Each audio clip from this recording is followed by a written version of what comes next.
Allons-y pour le 4e chapitre qui s'appelle le parapluie fluorescent. Alors que le petit convoi s'approchait mollement de Touquistonche, Emema fut stupéfait par la densité grandissante du trafic. L'incroyable allait se produire, un bouchon dans la Creuse. Les yeux d'Augustine papillonnaient de tous côtés, mais elle n'avait pas l'air étonnée pour un denier. Au lever du jour, elle avait dévoré les petites nouvelles dans Creuse toujours, ça m'intéresse, avant de peler 6 pommes de terre et d'en jeter les épluchures dans la Gazette épluchée. À l'insu de son plein gré, Dame Binette savait donc pertinemment que le Tour de France passait en ce dimanche à la Croix des Monts.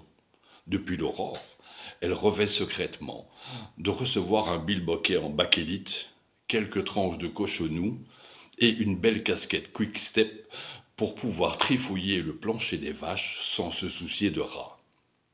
Elle supplia donc son neveu de s'arrêter quelques instants sur le bas-côté de la route. Hélas pour elle, la caravane publicitaire était déjà passée. À l'exception d'un porte-clés Skoda qui pendouillait tristement dans un buisson, son butin commémoratif s'annonçait désastreux. Au moment où le plus gros des coureurs déboula, quand l'auteur évoque ici le plus gros des coureurs, il veut évidemment parler du peloton, nonobstant la présence imposante du numéro 24, nettement plus enveloppé que ses filiformes adversaires. Elle aperçut Gauthier gauche dans la foule des curieux. Un ange passa. C'était son amour de jeunesse. Ils avaient pudiquement fricoté sur une barque lors du festival des bardes organisé en 1436 sur le lac des Cygnes. Amalric ne l'avait jamais su. Gauche s'approcha très maladroitement de Binette. Arrivé sur sa droite, il lui offrit gauchement le parapluie télescopique et fluorescent qu'il venait de recevoir. Augustine fut sincèrement ravie par la beauté du geste, un peu moins par la laideur de l'objet, et déposa un chaste baiser sur le crâne chauve et chaud de Gogo.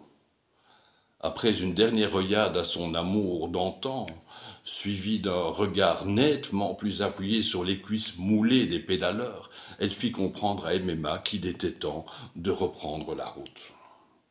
Prévenante et bien organisée, la maréchaussée avait balisé 2 itinéraires de délestage. Buffle Malin, conseiller le plus court, qui passait par Soissons. Mais Augustine préféra prudemment l'éviter en pensant à la fragilité des vases précieux qui sommeillaient dans la benne. Emema mit donc le cap sur Jakarta. Tout en roulant, ses regards répétés dans le rétro pété admiraient la taille de guêpe de la piquante zébie sur sa Vespa. Il vit alors que sa peut-être promise lui faisait des grands signes et s'arrêta tout de go pour lui demander des explications. L'analyse précise et rigoureuse de la belle finit par atteindre la cervelle empâtée de son futur compagnon. En ce dimanche, toutes les stations d'essence seraient fermées sur les nationales. Et pas question de monter sur l'autoroute avec son bel engin.